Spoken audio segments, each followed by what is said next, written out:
اس کے اوپر ہم بات کریں گے، کیونکہ معیاری کلیسیا جو ہے اس کو ہم نے ایم کیا ہے، ذہن میں رکھیں۔ اور جب ہم ایم کرتے ہیں کوئی کام کرنے کے لیے تو پھر اس کے ایمز آلریڈی ہمارے ذہن میں ہونے چاہیے۔ معیاری کلیسیا کو میں بغیر ہوم ورک کے کبھی بھی کانسٹیٹیوٹ نہیں کر سکتا، چاہے میں جتنا مرضی انٹیلیجنٹ ہوں۔ مجھے ایم کرنا پڑے گا کسی بھی پروجیکٹ کو کرنے کے لیے، کسی بھی منسٹری کو چلانے کے لیے،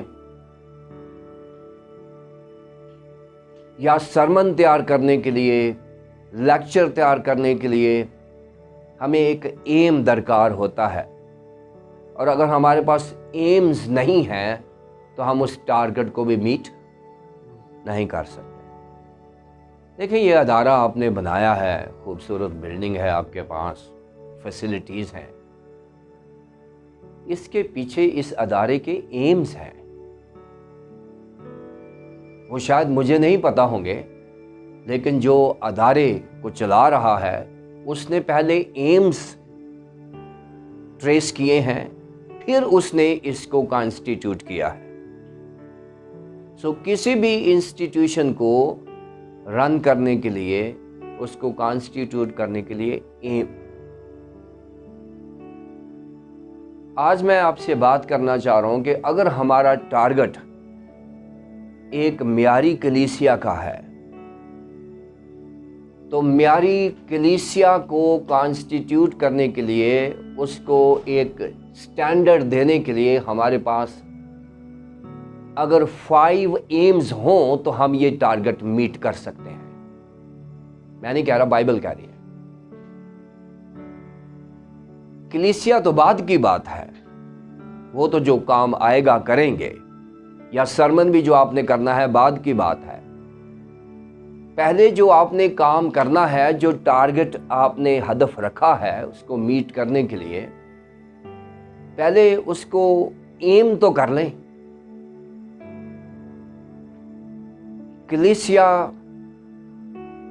کو کانسٹیٹیوٹ کرنے کے لیے، ایک سٹینڈرڈ چرچ دیکھنے کے لیے ہمیں the church of the first century versus the church of the 21st century, اس کو دیکھنا پڑے گا۔ ہمارے پاس جو سٹینڈرڈ چرچ ہے وہ پہلی صدی میں ہے، 21ویں صدی کا چرچ معیاری چرچ نہیں ہے۔ 21ویں صدی کا چرچ کی جو روٹس ہیں وہ پہلی صدی میں ہے، اور اگر پہلی صدی کے ساتھ ہمارا چرچ کمپیٹیبل نہیں ہے، وہاں سے اس کی روٹس نہیں ہیں، تو پھر ہم کس فروٹ کی توقع کر رہے ہیں جس درخت کی روٹس نہیں ہے۔ ہمیں لازمی ہے کہ ہم پہلے آج ایمز کو دیکھیں۔ اگر ہم نے واقعی چرچ کو آرگنائز کرنا ہے، ایک معیاری کلیسیا بنانی ہے، کیونکہ بائبل نے ہر چیز کا ہمیں سٹینڈرڈ دیا ہوا ہے۔ Bible is a standard book to achieve the standards. ہمیں اپنے معیار کو حاصل کرنے کے لیے ایک ایسا معیار لینا پڑے گا جو بائبل مقدس دے رہی ہے۔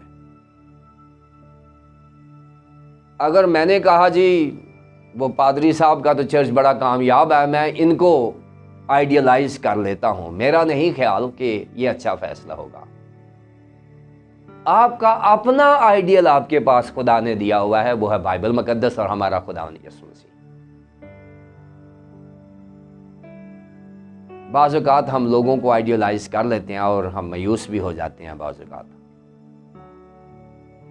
آئیے ہم ایمز کی بات کرتے ہیں، اور اگر ہم یہ ایمز میں کامیاب ہو گئے، ایمز کے بعد جو اگلا سٹیپ ہوگا، ہم کوشش کریں گے 50 منٹ میں اس کو 55 منٹ کور کرنے کی۔ ایمز کو ہم پہلا سٹیپ ہوگا، اور پھر اچیومنٹ جو ہے وہ ہمارا دوسرا سٹیپ ہوگا۔ اور اگر ایمز نہیں ہے، مقاصد نہیں ہے ہمارے ذہن میں، تو پھر کسی بھی چیز کا حصول بھی مشکل ہو جائے گا۔ جب ہم ایم کرتے ہیں، ایک سٹینڈرڈ چرچ کی بات کرتے ہیں، تو سب سے پہلا جو ایم ہوتا ہے وہ یہی ہوتا ہے کہ ہم نے بائبل کو پریچ کرنا ہے ٹو ایکسپاؤنڈ دا ورڈ. ہم نے بائبل کو پریچ کرنا ہے، اپنے آپ کو پریچ نہیں کرنا. اگر آپ یہ کہیں گے کہ کسی کی صحت کو برقرار رکھنے کے لیے آپ اس کو فوڈ کی بجائے آپ فاسٹ فوڈ دیتے رہیں گے تو میرا نہیں خیال کہ اس کی ایک بیلنس صحت ڈیولپ ہو جائے گی. کبھی کبھار تو بات چل جاتی ہے، لیکن اس کی جو نرشمنٹ ہے وہ پراپر وائٹامنس کے ساتھ ہوگی جو ہمیں ہمارے روزمرہ کے کھانے میں سے دستیاب ہوتے ہیں. آج کل بڑا رجحان ہے شفائیہ منسٹریز کے اوپر، اور شفائیہ منسٹری کو بائبل ریکمینڈ کرتی ہے. ہم اس کو کنڈیم کبھی بھی نہیں کر سکتے، کیونکہ جس چیز کو بائبل نے ریکمینڈ کیا ہے وہ شفائیہ منسٹری ضرور ہے. لیکن کبھی آپ نے سوچا ہے کہ شفا بھی کسی چیز کی محتاج ہے؟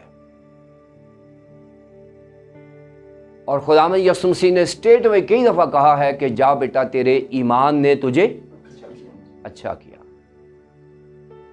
جب تک ایمان پیدا نہیں ہوگا کسی کے اندر، یا ایمان کے ساتھ آپ دعا نہیں کریں گے، دونوں طرف ہے، ایک طرف کے ایمان کی بات نہیں ہے. جو دعا کرنے والا ہے اس کا یہ ایمان ہونا چاہیے کہ جو میں دعا کر رہا ہوں میں اس کے سامنے اپنی درخواست کر رہا ہوں جو میری دعا کا جواب دے کر میری مدد کر سکتا ہے. اور دعا کروانے والا بھی یہی سوچ رہا ہوتا ہے کہ جس کے سامنے میں کھڑا ہوں وہ موت پر بھی قادر ہے. تو جب ہم ایسے ایمان کے ساتھ دونوں اکٹھے ہو جاتے ہیں، میں آپ کو بتاؤں دعا ایک کے وسیلے سے نہیں ہوتی، دونوں کے وسیلے سے ہوتی ہے. جب شفا حاصل ہوتی ہے، دعا کرنے والا بھی، دیکھیں بہت سارے بیمار ہیں جو انسٹنٹ ہیل ہو جاتے ہیں، اور بہت سارے بیمار ہیں وہ ٹائم لیتے ہیں، کیونکہ ان کی جو پاور بنتی ہے وہ کمزور ہوتی ہے. کہ پاور اس وقت بنتی ہے جب دو لوگوں کا ایمان ایک ہو جاتا ہے، کروانے والا بھی اور کرنے والا بھی، پھر بات بنتی ہے. خدا ہمیشہ دو طرح سے کام کرتا ہے نا. جب مقدس پالوس رسول کی آنکھیں ٹھیک ہوئی تھیں، ادھر پالوس رسول کو بھی بتا دیا گیا تھا، ادھر حنانیہ کو بھی بتا دیا گیا تھا. سو حنانیہ دعا کرنے کا ایمان رکھتا تھا، پالوس رسول دعا کروانے کا ایمان رکھتا تھا. اور جب دونوں ملے ہی ہیں تو ایک دم سے وہ چل کے گر پڑے اور شفا ہو گئی ہے. اب ہم الزام دے دیتے ہیں، اگر میں دعا کر رہا ہوں تو ہم کہتے ہیں جی آپ کروانے والے کا ایمان نہیں ہے، جو دعا کروانے والا ہے وہ کہتا ہے دعا کرنے والا کا ایمان نہیں ہے. سو اس طرح کی شفائیہ منسٹری جو نا وہ اتنی کامیاب نہیں رہتی. ہمیں دونوں کا ایمان کی ضرورت ہے. اگر میرا ایمان ہے کہ میں کہتا ہوں جی میں دعا کروں گا تو خداوند کے فضل سے یہ ٹھیک ہو جائے گا، لیکن اس کا ایمان نہیں ہے، وہ گھر سے سوچ کے نہیں آیا. جو عورت گھر سے سوچ کے آئی ہے کہ میں پلو ہی چھو لوں گی تو شفا پاؤں گی، وہ شفا پائے گی، دوسری نہیں شفا پائے گی جس نے سوچا ہی نہیں ہے. سو اس لیے یہ دونوں اطراف سے ہمیں برابر سے کام کرنا ہوتا ہے. لیکن جو پوائنٹ میں سمجھا رہا ہوں وہ یہ سمجھا رہا ہوں کہ شفا ہمیشہ ایمان سے ماخذ ہے،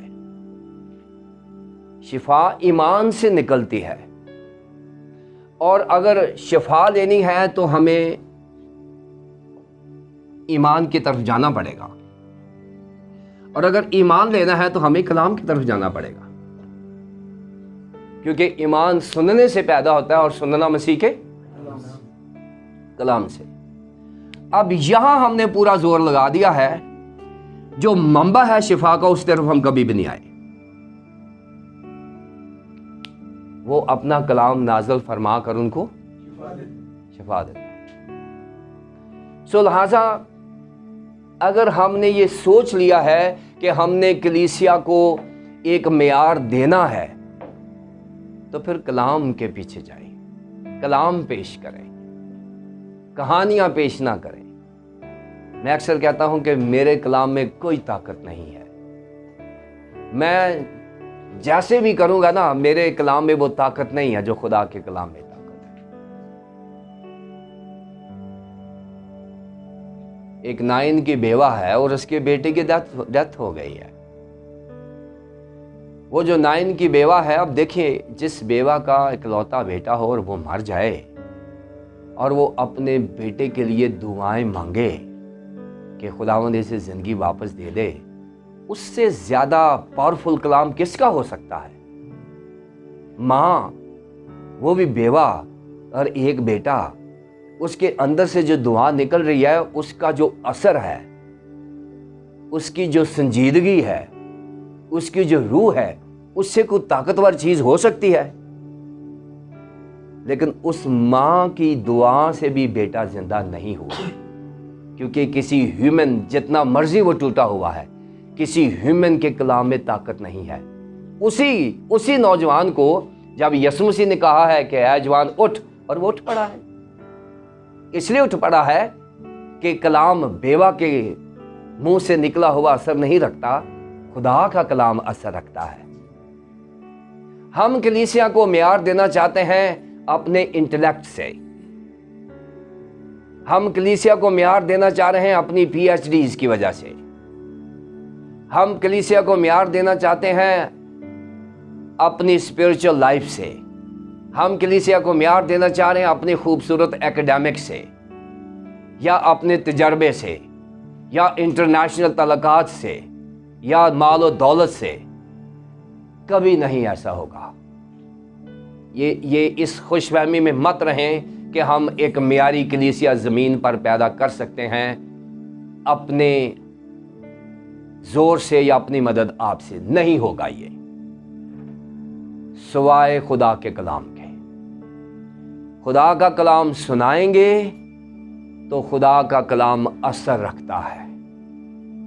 خدا کا کلام کبھی بھی رائے گاں واپس نہیں آتا۔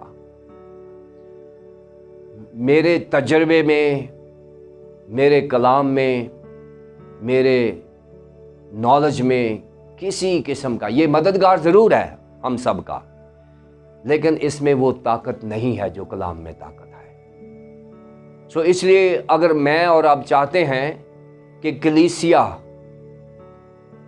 ایک معیاری کلیسیا بن جائے، تو پھر لازمی ہے کہ ہم ایشور کر لیں کہ we need to expound the word of God۔ جب بھی موقع ملے خداوند کا کلام پیش کریں، اور اگر ہم خداوند کا کلام پیش نہیں کریں گے، یہ ایم ہے ہمارا کہ اگر میں نے ایک سٹینڈرڈ چرچ لینا ہے تو پھر مجھے کیا کرنا ہے؟ خدا کے کلام کو پیش کرنا ہے۔ خدا کا کلام کھولیں، اس کو پیش کریں، کلیسیا میں تبدیلی آنا شروع ہو جائے گی۔ پہلی بات۔ دوسری بات، to humble the sinners۔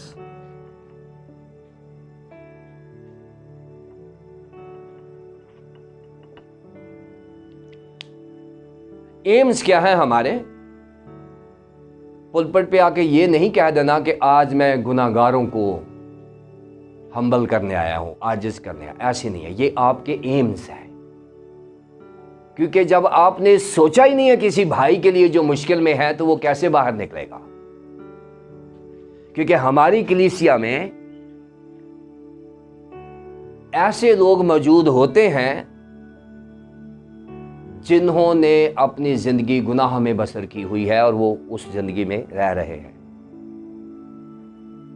ایسے لوگ بھی ہوتے ہیں جنہیں ابلیس نے جکڑا ہوا ہوتا ہے۔ ایسے لوگ بھی ہوتے ہیں جو مختلف مشکلات میں ہیں۔ اگر میں نے یہ ایم ہی نہیں کیا، میں نے سوچا ہی نہیں ہے کہ میں نے کسی بھائی کو یا بہن کو آج مشکل میں سے نکالنا ہے، تو میری چرچ میں آنے کا اور واز کرنے کا کیا فائدہ ہوگا؟ آپ خدا کے کلام کو اس طریقے سے پیش کریں کہ جو آپ کی کلیسیا میں جو مشکل آدمی بیٹھا ہوا ہے، جو سینرز بیٹھے ہوئے ہیں۔ پطرس نے جب کلام کیا تھا تو وہاں لکھا ہے اور ان کے دلوں پر، اگر آپ کے کلام سے کسی کے دل پر چوٹ نہیں لگی تو اپنے کلام کو ضرور ریوائز کریں، اپنی زندگی کو ریوائز کریں، کیونکہ چوٹ لگے گی تو سینر ہمبل ہوگا۔ کسی کے دل پر ہم پروفیشنلزم کو ڈیولپ کر رہے ہیں. آنیسٹلی ہم پادری بنا دیتے ہیں اور اس کے اندر وہ روح نہیں ڈالتے جس سے سینر ہمبل ہو سکتا ہے. ہم پادری بن بھی جاتے ہیں اور ہمارے اندر وہ سنجیدگی نہیں ہے کہ جس سے کوئی سینر ہمبل ہو جائے، جس سے لوگ سرمن کے بعد آئیں اور کہیں کہ میرے دل پر چوٹ لگی ہے. اگر ہمارا ایم ہی نہیں ہے تو پھر نہ ہم دعا کریں گے اس کے لیے، نہ ہی ہم اس کے لیے کلام پیش کریں گے. کیونکہ بعض اوقات ہم گھبرا جاتے ہیں، کیونکہ چرچ ایڈمنسٹریشن اور چرچ کا پریشر، انتظامیہ اور انتظام بعض اوقات ہمیں ایسے سرمن نہیں کرنے دیتا جس سے کلیسیا میں ایک معیار پیدا ہو سکتا ہے. تو اس کا مطلب یہ ہے کہ ہم پھر ایکسپوزیٹرز نہیں ہیں، ببلیکل پریچر نہیں ہیں، ہم لوگوں کو خوش کرنے کی پریچنگ کر رہے ہیں. انیبریٹڈ پریچرز ہیں جو لوگوں کو خوش کرتے ہیں. سو ٹو ہمبل دا سینرز، یہ ہمارا ٹارگٹس ہونے چاہیے ہمارے، کہ ہم نے یہ کام کرنا ہے. تیسری بات جو ہم نے کرنی ہے، strengthen the believers.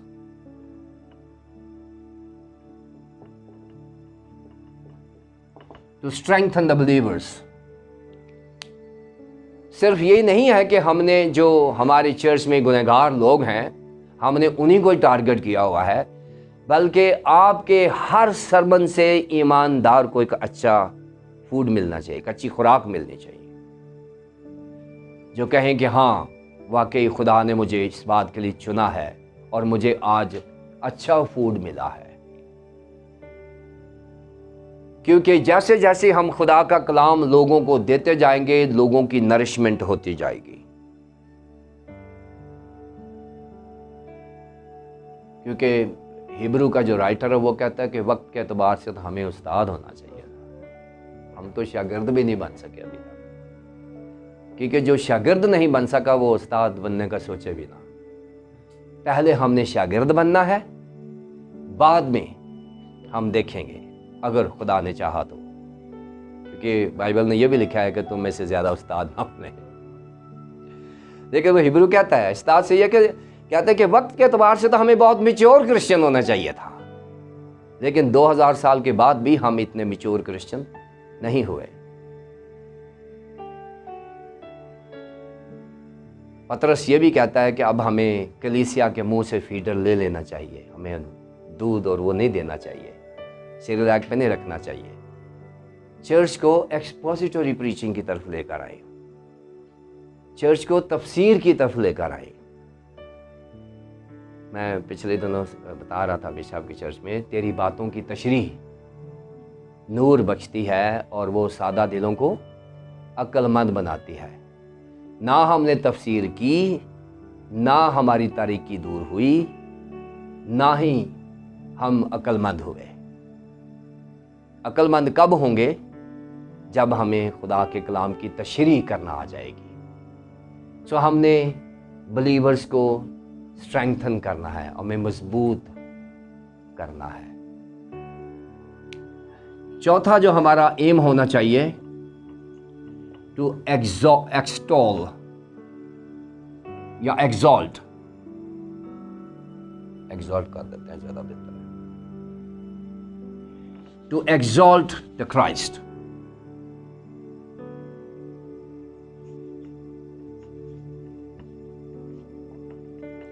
اب یہ ہم پاسبانوں کے لیے بڑا مشکل ہوتا ہے. اب میں اگر پریچنگ کرتا ہوں تو میرے اندر سوچ کیا ہے کہ یہ میں نے ریسرچ کی ہوئی ہے، یہ میرا میٹیریل ہے، یہ میں نے پریچنگ کی ہے، اور سارا کا سارا کریڈٹ میں خود لینا چاہتا ہوں. میں چاہتا ہوں کہ لوگ مجھے کہیں کہ جی پادری صاحب نے بہت کام کیا ہے. اور جب اس قسم کا پاسبان آئے گا تو اس کے کام میں اور اس کے کلام میں کوئی اثر نہیں ہوگا، کیونکہ اس نے کرائسٹ کو ایگزالٹ نہیں کیا جس نے اسے یہاں بھیجا ہے۔ مجھے کرائسٹ نے یہاں بھیجا ہے کہ اس کے نام کو ایگزالٹ کرے، اس کے نام کو بلند کرے، اس کو جلال دیں۔ سو یہ ہم ہیومن ہیں، کمزور ہیں، اور ہم we want to be praised, ہم چاہتے ہیں کہ ہماری تعریف کی جائے۔ سو یہ بہت بڑی آزمائش ہوتی ہے جب آپ چرچ منسٹر ہیں اور پریچنگ کرتے ہیں، یا آپ کی منسٹری کامیاب ہو گئی ہے، تو کامیاب میرے ٹیلنٹ کی وجہ سے نہیں ہوئی، نہ ہی میری عقل مندی کی وجہ سے ہوئی ہے۔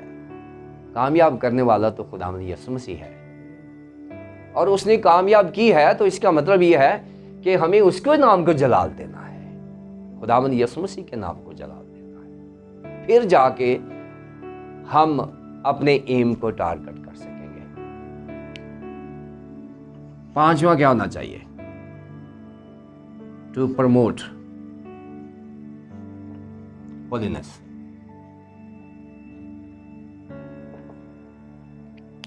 چرچ میں ہولینس کو ڈیولپ کرنا، پاکیزگی کی طرف لے آنا، اس پر شاید ہم نے کبھی دیکھا ہی نہیں ہے۔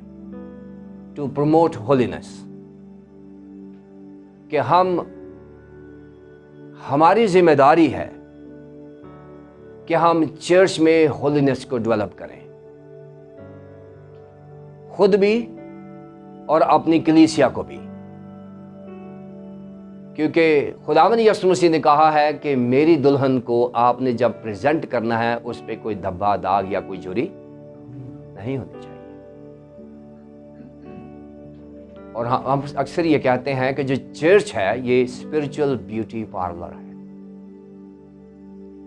اس میں جب لوگ آئیں تو ان کو ایسے شیڈ کریں، ٹریس کریں، ایسا خوبصورت بنا کے گھر بھیجیں کہ ان کی ہولینس کے معیار میں اضافہ ہو جائے۔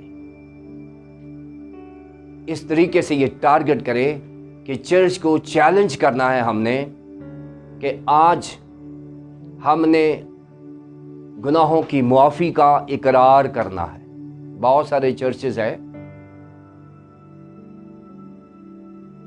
جو صرف پہلا ایک پریز کا زبور گاتے ہیں اور اس کے بعد ساری کلیسیا گھٹنوں کے بل ہو کر معافی مانگتی ہے گناہوں کی۔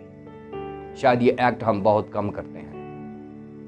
بس آ کے ایک ورشپ کال دی، ورشپ کال کے بعد ہم فوری طور پر ایک زبور گاتے ہیں، اور اس زبور کے بعد ساری کلیسیا اپنے گناہوں کا اقرار کرتی ہے۔ اور اگر ہم اپنے گناہوں کا اقرار نہیں کرتے تو ہم اپنے آپ کو خالی نہیں کریں گے۔ آپ کو پتہ ہے علیشا کے پاس جو عورت آئی تو اس نے کہا تھا برتن لے آ، لیکن برتنوں میں کچھ نہیں ہونا چاہیے، برتن خالی ہوں۔ ہم بھرے آتے ہیں اور ویسے ہی چلے جاتے ہیں، اپنے پرانے مٹیریل سے ہی چلے جاتے ہیں۔ کاش کہ اگر کلیسیائی نظام میں گناہوں کا اقرار نہیں ہے تو آپ جب چرچ میں جائیں تو خداوند کے سامنے ضرور اپنے گناہوں کا اقرار کریں۔ اگر آپ چاہتے ہیں کہ آپ اس پارلر میں بیوٹی لے کر جائیں وہاں سے، تو کلیسیائی ذمہ داری ہے کہ 5 سے 7 منٹ تک مجموعی معافی مانگی جائے، پاسبان لیڈ کرے۔ اور میں آپ کو بتاؤں، آپ تجربہ کر کے دیکھ لیں جو پاسبان ہے، اس کے بعد ورشپ کرے آپ خدا کی، تو آپ کی آواز میں اور ساز میں اور آپ کے چہروں پر روشنی عجیب سی ہوگی۔ کبھی ٹرائی کر کے دیکھیں، آ کے عبادت شروع کریں، اور عبادت شروع کرنے کے بعد ایک جو کورس گاتے ہیں آپ، پہلا گیت جو گاتے ہیں اس میں ضرور گائیں، اور اس کے بعد 4 5 منٹ 7 منٹ خداوند کے سامنے روئیں، گڑ گڑائیں، پاسبان بھی اور کلیسیا بھی۔ پھر جائیں ورشپ میں، اور ورشپ جو ہوتی ہے یہ کلینزنگ میڈیا ہوتا ہے، اسپرچل میڈیا کلینزنگ ہے۔ یہ جتنی آپ زیادہ ورشپ کریں گے اتنی کلیسیا کی صفائی ہونا شروع ہو جائے گی۔ ہم جو کبھی کبھی گاؤں میں جاتے ہیں تو جب بھی کوئی بدرو ڈیمونسٹریٹ کرتی ہے تو وہ ورشپ میں کرتی ہے، ذہن میں رکھیں، وہ دعا میں نہیں کرے گی، کلام میں بھی نہیں کرے گی، لیکن جیسے آپ نے ورشپ کی، کیونکہ ورشپ نے کیا کرنا، ورشپ وہ آگ ہے جو آپ کو تپانا شروع کر دیتی ہے، آپ کے اندر سے گندگی جو ہے نا وہ نکلنا شروع ہو جائے گی۔ جیسے جیسے ورشپ ہوتی جائے گی آپ صاف ہوتے جائیں گے۔ اس لیے بغیر ورشپ کے کبھی کسی کو کلام نہ سنائیں، کیونکہ جب تک کلیسیا کی گندگی صاف نہیں ہوگی اس وقت تک کلیسیا کا دل صاف نہیں ہوگا اور اس کو کلام کا کوئی اثر نہیں ہوگا۔ اچھی ورشپ کے بعد کلام سنیں گے اور سنائیں گے، آپ کو سنانے کا بھی مزہ آئے گا، سننے کا بھی مزہ آئے گا، اور ابلیس اسے چھین نہیں پائے گا۔ سو ہولینس جو ہے یہ ہم پاسبانوں کی ذمہ داری ہے کہ کلیسیا کو ایک ایسے اسپرچل پارلر میں رکھیں گھنٹہ ڈیڑھ گھنٹہ، اور جب نکلے تو پیاری سی دلہن نکلے باہر۔ خدا یسوع مسیح ہمیں اپریشیٹ کرے گا، پاسبانوں کو اپریشیٹ کرے گا، کلیسیا کو اپریشیٹ کرے گا۔ خدا یسوع مسیح چاہ رہے ہیں کہ ہولینس ڈیولپ ہو، پاکیزگی ڈیولپ ہو۔ اگر یہ ایمز ہمارے پاس نہیں ہے، یہ 5 ایمز ہمارے پاس پریچنگ کے نہیں ہے، تو پھر پریچنگ کرنے کی ضرورت نہیں ہے۔ ہمارے اندر یہ چلنا چاہیے جو ہمارے پاس ہے، یہ چلنا چاہیے ہمارے پاس۔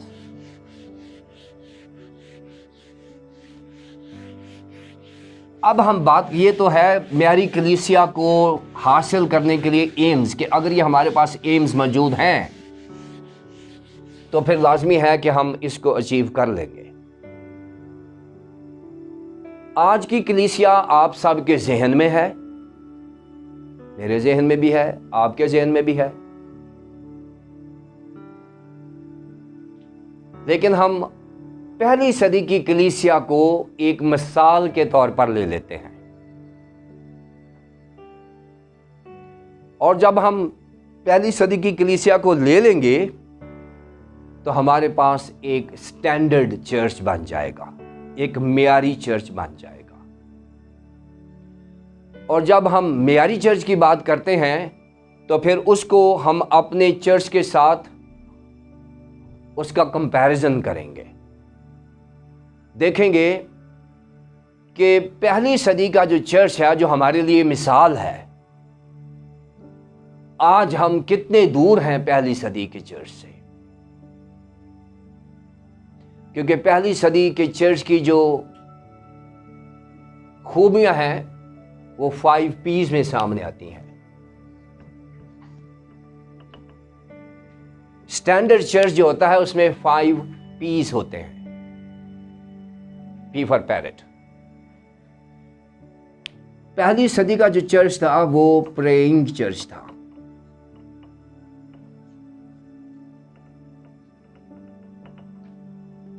اب through out the book of acts اب دیکھیں، وہاں آپ کو ابتدائی کلیسیا پہلے 120 لوگوں کی جماعت بالا خانے میں ملے گی، بعد میں دعائیہ ماحول چلے گا، اور کلیسیا دعا میں ٹھہرا کرتی تھی۔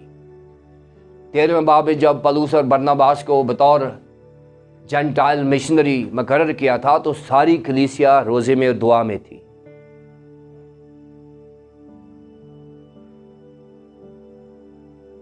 آج ہم لوگ مشن ورک کرتے ہیں تو ہمارے پیچھے دعا ہی نہیں ہوتی، اسی لیے پھر وہ کام نہیں ہوتا جو ہونا چاہیے۔ برناباس اور پولس رسول جب گئے تھے، وہاں 5 لوگ تھے، ان میں سے 2 کو چنا گیا تھا۔ 5 لوگ تھے کلیسیا میں جو اس کام کے لیے چنے جا سکتے تھے، لیڈرشپ موجود تھی، 2 کو چنا گیا تھا۔ 13ویں باب میں لکھا، یہ انطاکیہ کا چرچ ہے، اور وہاں سے لوگوں نے دعا کے ساتھ مشنریز کو بھیجا ہے۔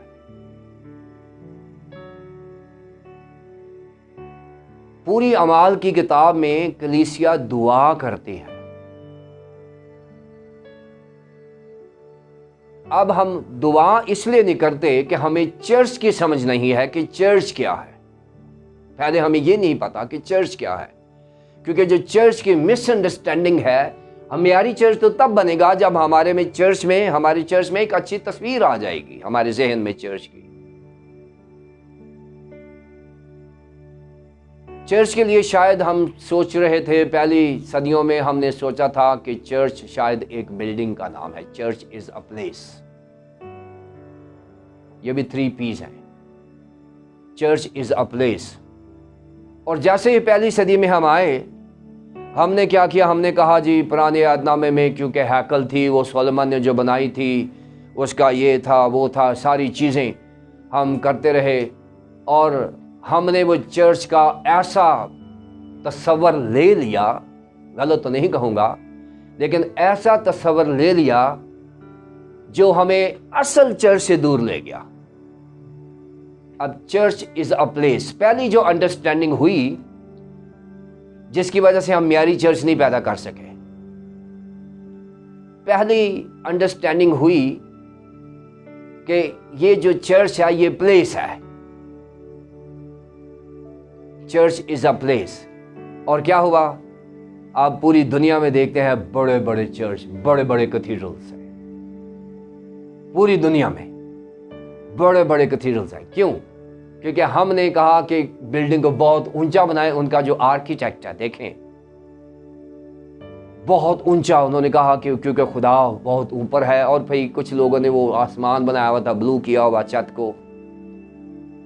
اور ہم چرچ کو ڈیزائن ایسے کرتے تھے. پھر وہ سینچری بنائی ہوئی تھی آگے چرچ میں. پرانے جو کیتھیڈرلز ہیں دیکھیں، وہ آگے کر کے وہ انہوں نے سینچری بنائی تھی، اور وہاں کوئی جاتا ہی نہیں ہے. وہ بالکل ٹیمپل کا نقشہ ہم نے لیا ہوا ہے. اور ہمیں اندازہ نہیں ہے کہ جب داؤد جو ہے یہ فری ہوا ہے ساری جنگوں سے، یہ اپنے ہی گھر میں یہ بڑا پینلنگ ہوئی گھر کی دیکھتا ہے، بڑا بڑا ڈرائنگ روم ہے، لکڑی کا کام ہوا ہے. اور ایک دم سے اس کے ذہن میں آیا کہ میں اسرائیل کا بادشاہ، میں ایک بڑے گھر میں رہتا ہوں، تو میرا خدا کہاں رہتا ہے؟ تو میں اپنے خدا کے لیے گھر بناؤں گا. اس نے فوراً ناتن نبی کو بلوا لیا. ناتن نبی اس کا پیڈ سرونٹ تھا. ذہن میں رکھے، نبی ضرور تھا لیکن وہ پیڈ پیسے لے کے اس کے لیے کام کرتا تھا. اور ناتن نبی کو اس نے بلایا. اس نے کہا کہ میں ایسا کرنا چاہ رہا ہوں. تو جو پیڈ لوگ ہوتے ہیں تو وہ یس مین ہوتے ہیں. تو کہتا ہے ٹھیک ہے بڑا بادشاہ، یہ تو بڑا اچھی بات ہے تو کر رہی ہے، یہ بنا اسے، ٹھیک ایسا کر رہا ہے تو. اور جب رات کو ناتن نبی سویا ہوا تھا اور خدا اس کے پاس گیا، انہوں نے کہا ڈیوڈ کے ساتھ کیا بات کر کے آیا؟ اس نے کہا وہ ہیکل کی بات کر رہا ہے. تو خدا نے کہا جا کے سمجھا اسے، جب میں بیابان میں آپ کے ساتھ تھا تو وہاں کون سی جگہ تھی میرے لیے رہنے کے لیے؟ میں تمہارے ساتھ خیموں میں نہیں رہا تھا. وہاں پر بھی خدا نے سمجھانے کی بات کی تھی کہ the church is not a place. پھر ایک جگہ پر یہ بھی ہے کہ خدا ہاتھ کے بنائے ہوئے گھروں میں نہیں رہتا. یہاں سے یہ پہلے مس انڈرسٹینڈنگ ہے کلیسیا کے ذہن میں رکھیں. اگر ہم صحیح طور پر سمجھتے ہوتے، اگر خدا چرچز میں ہی رہتا تو خدا میں یسوع مسیح نے تو اپنی 33 سالہ زندگی میں ایک بھی چرچ نہیں بنایا. اگر بلڈنگ میں ہی خدا رہتا ہوتا. خداوند یسوع مسیح کا چرچ کی ڈیفینیشن بڑی خوبصورت ہے. خداوند یسوع مسیح کے چرچ کی بہت خوبصورت ڈیفینیشن ہے. اس نے کہا میرا چرچ وہ ہے جہاں 2 یا 3 میرے نام پر اکٹھے ہوں گے، وہاں بیچ میں. یہ خداوند یسوع مسیح کے چرچ کی ڈیفینیشن ہے. اس نے یہ نہیں کہا کہ وہ آپ کیتھیڈرل میں جمع ہوگے تو پھر میں کروں گا، یا آپ بڑے چرچ میں جاؤ گے تو پھر. اس نے کہا جہاں بھی، چاہے سڑک پہ ہوں، چاہے کسی کمرے میں ہوں، چاہے کسی ہال میں ہوں، جہاں 2 یا 3 میرے نام پر اکٹھے ہو گئے میں ان کے بیچ میں آ جاؤں گا. کیونکہ میری موجودگی لوگوں میں ہوتی ہے، جگہوں میں نہیں ہوتی. سو ہم نے تقریباً 1100 سال تک، 1300 سال تک کہہ لیں، ہم نے بس یہی کہا کہ بڑے بڑے چرچ بناؤ. اور پوری دنیا میں جن کے پاس پیسہ تھا بڑی بڑی بلڈنگز بن گئی. خدا نے نکالا تھا وہ پردہ پھاڑ کے، تو خدا نے کہا تھا اب انسان اور خدا کے درمیان میں کوئی حجاب نہیں ہوگا، اور ہم نے پھر پیدا کر دیا۔ یہ پہلی مس انڈرسٹینڈنگ تھی کلیسیا کے تعلق سے۔ دوسری تھی کہ یہ پولٹی ہے۔ پہلے کہا کہ شاید یہ چرچ جو ہے پلیس ہے، پولٹی کہتے ہیں انتظام کو، جہاں سے پالیٹکس لفظ نکلا ہوا ہے، نظام کو کہتے ہیں۔ پھر لوگوں نے کہا کہ چرچ جو ہے اصل میں بلڈنگ نہیں ہے، ایک سیکنڈ ڈیفینیشن آ گئی ہمارے پاس۔ تو چرچ جو ہے یہ بلڈنگ نہیں ہے، اصل میں یہ نظام کا نام ہے۔ چرچ جو ہے نظام کا نام ہے۔ یہ سیکنڈ مس انڈرسٹینڈنگ سی۔ خدا نے سمجھایا ہوا ہے کہ چرچ کیا ہے، لیکن یہ سیکنڈ مس انڈرسٹینڈنگ۔ پھر کیا ہوا؟ ہم چرچ بلڈنگوں سے تو ہٹ گئے، ہم نے بڑے بڑے وہ جو وکرج تھے اور بشپ ہاؤس تھے اور بڑے بڑی جو جگہیں تھیں ان کو نظام میں بدل دیا، بڑے بڑے آفیسز بن گئے، اور ہم نے کہا کہ نظام کا نام چرچ ہے، کیونکہ چرچ جو ہے وہ نظام کا نام ہے، یعنی ایک بڑا ہیڈ ہونا چاہیے، پھر اس کے نیچے ڈسٹرکٹ سپرنٹینڈنٹس ہونے چاہیے، ڈینز ہونے چاہیے، پھر اس کے نیچے پادری ہونے چاہیے، پھر مناد ہونے چاہیے، پھر جا کے چرچ آتا ہے۔ پھر ساری انویسٹمنٹ کیا ہونے لگی؟ نظام کے اوپر ہونے لگی۔ اور آج بھی بہت ساری جگہوں پہ نظام کو چرچ سمجھا جاتا ہے، کہ جو سسٹم ہے وہ چرچ ہے، پالٹی۔ یہ چرچ نہیں ہے۔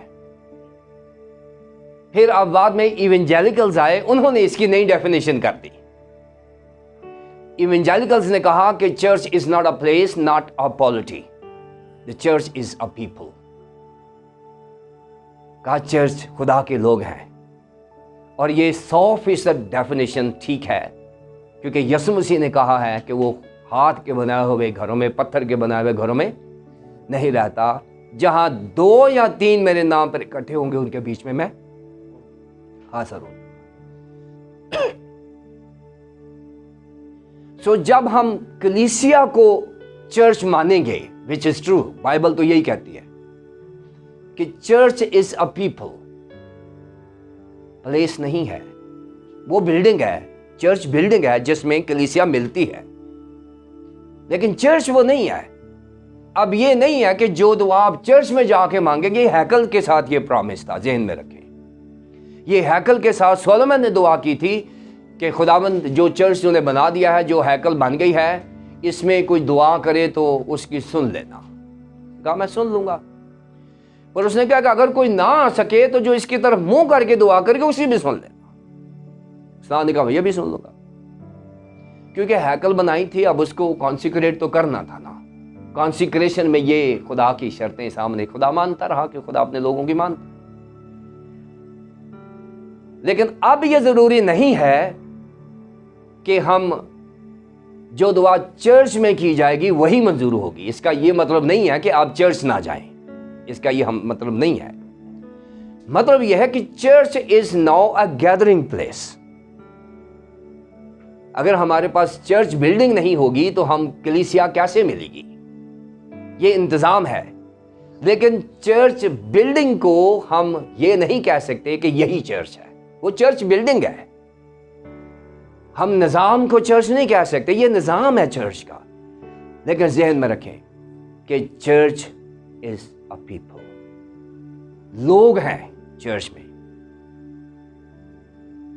سو ہمیں چرچ میں جانا ہے، یہ ایک گیدرنگ پلیس، سینیگوگ ہے ہمارا، ایک گیدرنگ پلیس ہے، عبادت خانہ ہے ہمارا، ایک مہیا کیا ہوا ہے، کلیسیا نے خود ہی بنایا ہوا ہے کہ ہم اپنے اپنے گھروں کے بجائے ایک چرچ پلیس بنا لیتے ہیں وہاں پر، لیکن اس کے باوجود وہاں لوگ ہوں گے تو عبادت ہوگی نا اس چرچ میں۔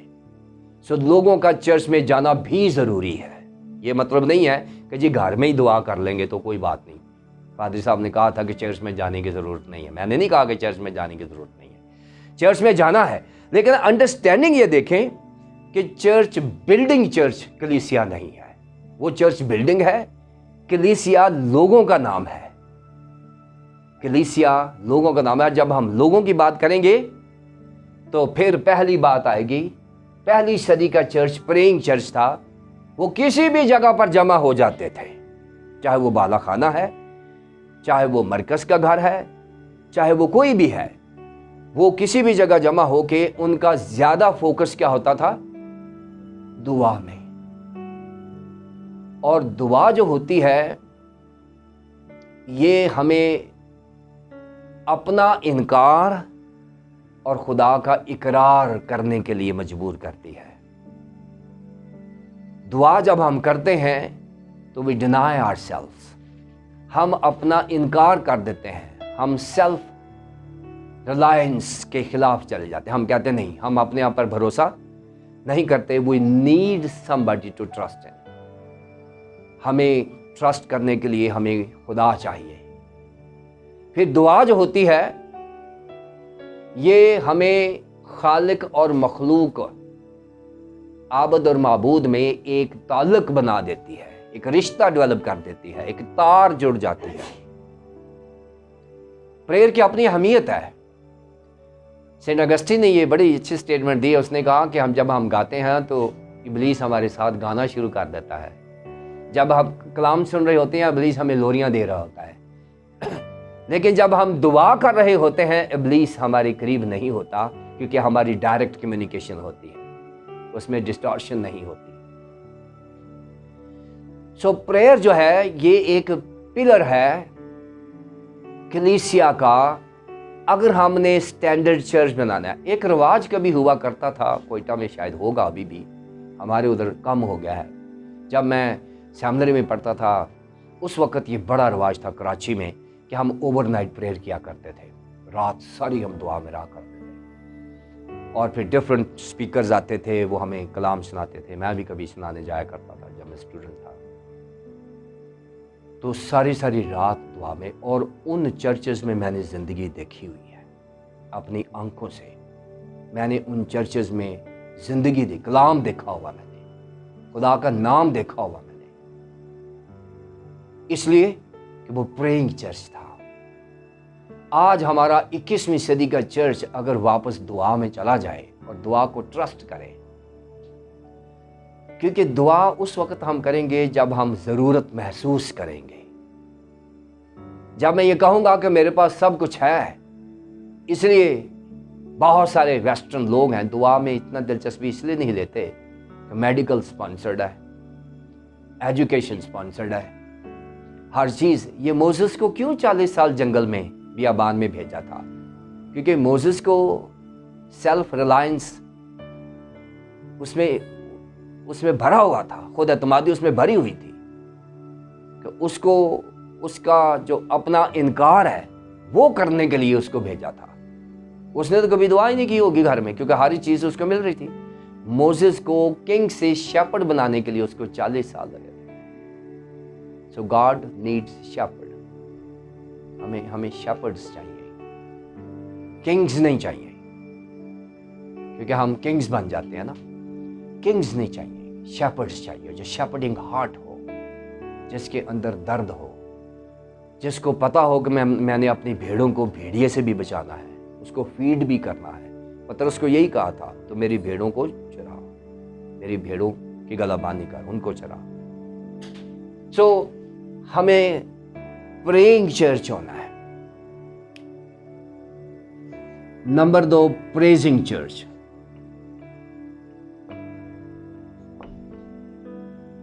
ورشپ کی میں نے بات کی ہے، پریز کرنے سے چرچ کی اسپرچل کلینزنگ ہوتی ہے۔ پریز دی لارڈ۔ اس لیے ہمیں اپنے چرچ میں پریزنگ چرچ یہ بھی ڈیولپ کرنا ہے۔ اچھی ورشپ آج کل بڑی اچھی ورشپ کنونشنز پہ ہو رہی ہے، اور بہت سارے ایسے چرچز بھی ہیں جو پہلے ورشپ کرتے ہیں بڑے زور و شور سے، پھر خدا کے کلام کو موقع دیتے ہیں، which is good۔ بہت سارے چرچز میں ورشپ کو اتنی اہمیت نہیں دی جاتی، وہ کہتے ہیں کہ سیدھا کلام پہ جاؤ۔ بڑا اچھا لگا، چھوٹی سی کلاس ہے، اس میں آپ نے ورشپ کی ہے، اور ورشپ سے ہم نے شروع کیا۔ وہ نیڈ پریزنگ چرچ۔ اگر ہم نے پاکیزگی کی طرف لے کر جانا چرچ کو، تو پھر ہمیں پریز کرنی ہوگی، خدا کی پریز کرنی ہوگی۔ اور جب ہم پریز کرنا شروع کر دیتے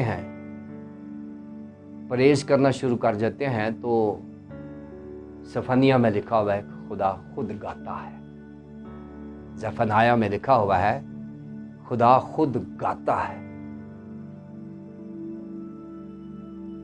خدا اپنے تخت پر موجود ہوتا ہے جب ہم پریز شروع کر دیتے ہیں۔ سو ہمیں پریزنگ کے عنصر کو بھی ڈیولپ کرنا ہے۔ پریچنگ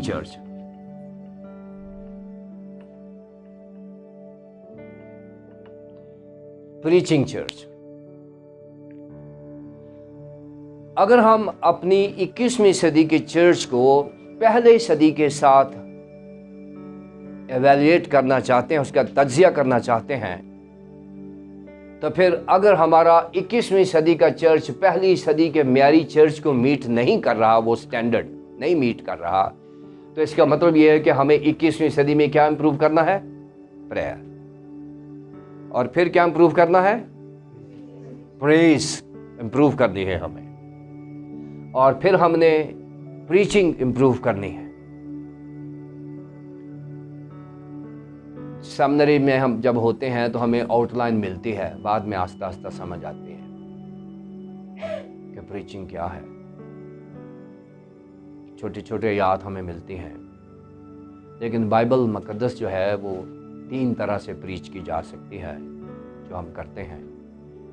یا تو ہم ٹاپیکل پریچنگ کرتے ہیں، یا ہم ٹیکسچول پریچنگ کرتے ہیں، اور یا ہم ایکسپوزیٹری پریچنگ کرتے ہیں۔ ٹاپیکل میں ہم ایک مضمون لے لیتے ہیں اور اس کو پوری بائبل میں سے ہم جسٹیفائی کرتے ہیں اور کلیسیا کو سمجھانے کی کوشش کرتے ہیں۔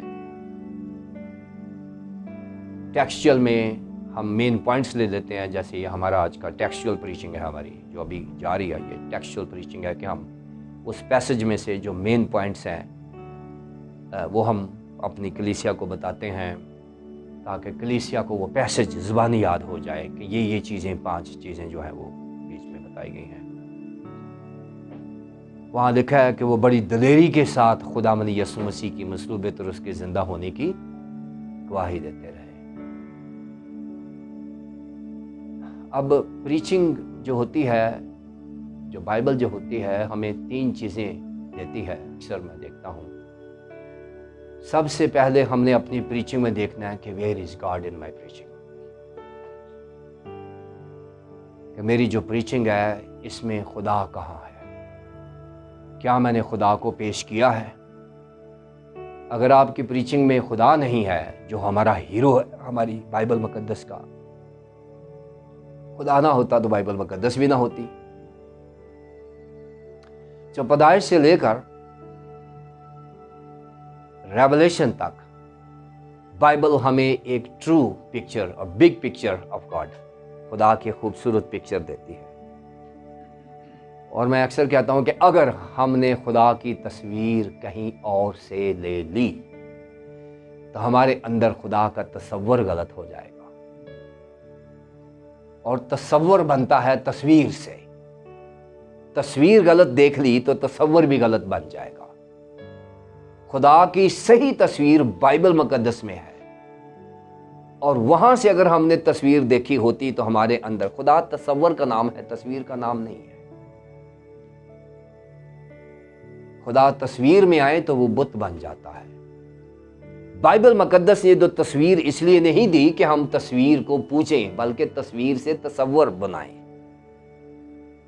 اور تصور امیج سے امیجینیشن تک جائیں، اور امیج سے امیجینیشن تک جو سفر ہے یہ خدا کو جاننے کے لیے ہمیں بتایا گیا ہے کہ فرام امیج ٹو امیجینیشن۔ یہ اگر سفر ہمارا ٹھیک ہے تو پھر ہم خدا تک پہنچ جائیں گے، ورنہ ہم خدا خود بناتے ہیں۔ آپ کو پتہ ہے کہ ہمارے اندر جو خدا کا تصور ہے وہ یہی ہے کہ مجھے جب اس کی ضرورت ہے میں بنا لیتا ہوں، جب ضرورت نہیں ہے میں اس کو ختم کر دیتا ہوں۔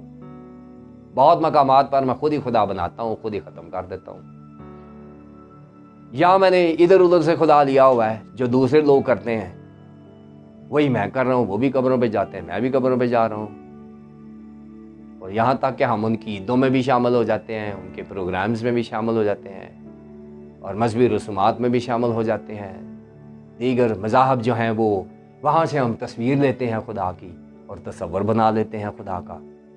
خدا کا تصور صرف بائبل دیتی ہے، اور اگر ہم نے بائبل کو پڑھا ہے تو پھر اچھی تصویر دیکھیں گے ہم۔ بائبل خدا کی تصویر دکھانے میں کامیاب ہے، اور پھر جا کے ہم صحیح طور پر سمجھ سکیں گے، لوگوں کو بائبل کی طرف لے کر آئے، پھر جا کے ہم صحیح خدا کو پیش کریں گے۔ اور پریچنگ، پہلی بات کہ ہمیں where is God in my preaching, میری پریچنگ میں خدا کہاں ہے۔ دوسری بات، میری پریچنگ سے ایمان کیسا بڑھے گا، ویئر از ڈاکٹرن ان مائی پریچنگ۔ دوسرا سوال یہ ہے، جب آپ پریچنگ کریں ضرور یہ سوالات کریں کہ میری پریچنگ سے، تھیالوجی سے، we are moving people from theology to the ڈاکٹرن،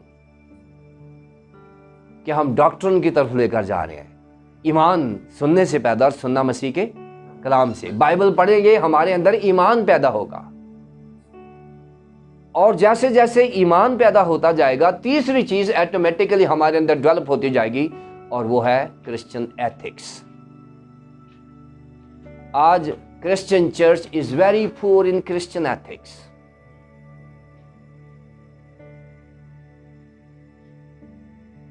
آج میں اور پادری صاحب ایک ٹرانسلیشن کر رہے تھے، اور اس میں گناہ کی ڈیفینیشن کو ہم دیکھ رہے تھے۔ میرے خیال میں ہمارے اس مشرقی ماحول میں جھوٹ بولنے کو کبھی گناہ نہیں کنسیڈر کیا جاتا۔ جھوٹ بولنے کو ہم گناہ نہیں کنسیڈر کرتے، ہم کہتے ہیں کہ یہ ٹھیک ہے، جھوٹ بولنا جو ہے وہ ٹھیک ہے۔ اور بائبل مقدس میں جو جھوٹ بولنے کے لیے لفظ ہے وہ فسیوڈوس، یونانی زبان میں فسیوڈوس، اس کی السٹریشن میں نے بڑی پڑی خوبصورتی کی طرح سے، اور کیسے آئی وہاں مجھے نہیں پتا، لیکن السٹریشن وہی تھی جو ہمارے کلچر کی ہے۔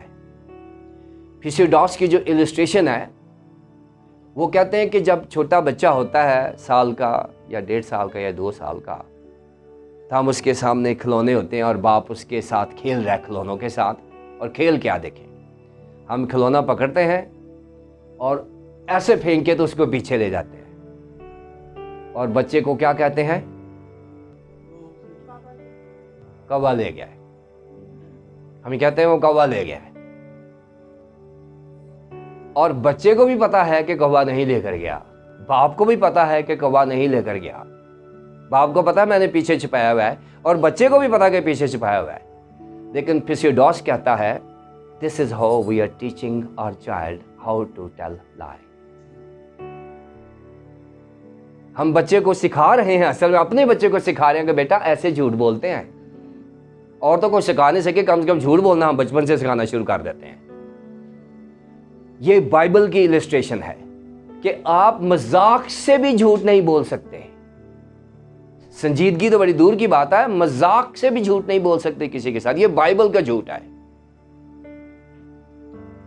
ہم نے کبھی جھوٹ کو گناہ نہیں سمجھا، اور اسی طرح دوسرے جو بڑے بڑے گناہ ہیں اس کا ہمارا تصور ہی ٹھیک نہیں، اس لیے کہ ہمارے اندر خدا کی نظر میں گناہ کو دیکھنے کی طاقت نہیں ہے، ہم اپنی نظر سے گناہ کو دیکھتے ہیں، جو بڑا لائٹ سا لے لیتے ہیں۔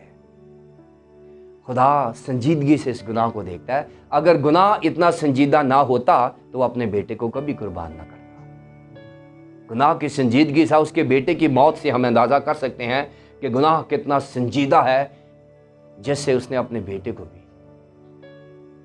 میرا ایک پروفیسر ہوا کرتے تھے، وہ کہہ رہے تھے کہ جس سرمن میں آپ نے یسوع مسیح کی مصلوبیت اور اس کے زندہ ہونے کا ذکر نہیں کیا، وہ شیلو سرمن ہے۔ جو ہماری نجات کا ایکٹ ہے، crucifixion and the resurrection are the acts of our salvation, ہماری نجات کا وہ عمل ہے جو یسوع مسیح نے کیا۔ اگر ہم نے نجات کے عمل کو بیان ہی نہیں کیا، ہماری کون سی پریچنگ ہے؟ سو پہلی صدی کا چرچ پریئنگ چرچ تھا، پریزنگ چرچ تھا، پریچنگ چرچ تھا۔ Number 4 paying church.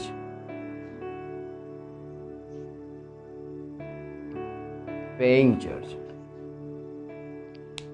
کیا لکھا ہے کہ پہلی صدی میں لوگ اپنی جائیدادیں بیچتے تھے اور ان کی قیمت رسولوں کے، اور ساتھ ہی ایک مثال بھی دے دی ہے جوزف کی جو قبرص کا تھا، جس کا نام برناباس بھی ہے، ساتھ مثال بھی دے دی ہے ایک۔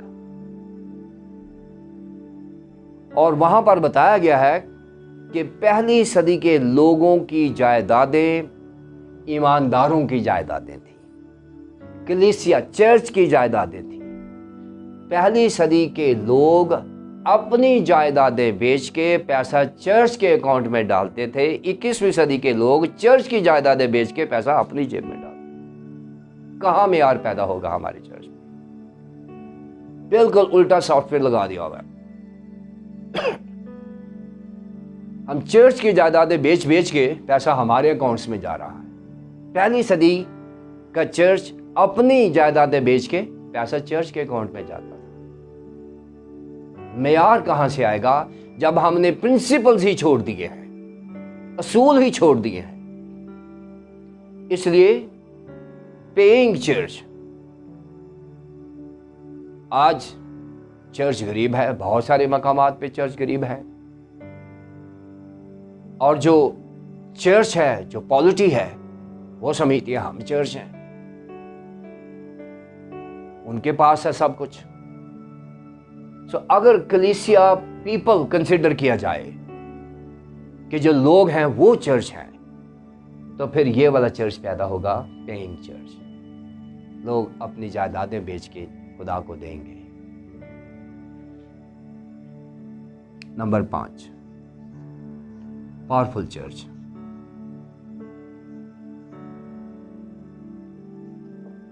پاورفل چرچ پہلی صدی کے چرچ میں معجزات بھی ہوتے تھے، شفا بھی ہوتی تھی، جادوگروں کا مقابلہ بھی ہوتا تھا، پاک روح کا نزول بھی ہوتا تھا، پاک روح وہاں ملتا تھا۔ آج وہ پاور نظر نہیں آتی چرچ میں جو پہلی صدی کا چرچ تھا۔ آج لوگوں کی پاور تو نظر آتی ہے، لوگ بڑے پاورفل ہیں، پالیٹی بڑی، نظام بڑا طاقتور ہے آج، لیکن چرچ میں پاور نہیں ہے، روح القدس نہیں ہے چرچ میں۔ Power of God, church is not ڈونامس۔ چرچ کمزور چرچ ہے، چرچ کے پاس وہ طاقت نہیں کہ کسی بیمار کو اچھا کر سکے، چرچ کے پاس وہ طاقت نہیں ہے کہ معجزہ کر سکے۔ اور یہ کب ہوگا؟ جب ہم 21ویں صدی کو چرچ کو واپس پہلی صدی میں لے آئیں گے۔ اب فرسٹ سینچری کو ہم نے 21 سینچری میں لے کر آنا۔ یہ 2 نمبر کام ختم کر دیں تو 1 نمبر شروع ہو جائے گا۔ تو یہ 2 کام ختم کر دینا تو 1 رہ جائے گا۔ سو پہلی صدی 21ویں صدی کے چرچ کو آپ نے یہ 2 ہٹانا ہوگا کسی طریقے سے، اور 1 رہ جائے گا نا تو پہلی صدی بن جائے گا۔ سو اتنی سی بات ہے۔ 21ویں صدی کا چرچ پہلی صدی کے چرچ بنانے کے لیے ہم 2 کو ہٹا دیں، مسئلہ ہو جائے گا۔ خدا آپ کو برکت دے۔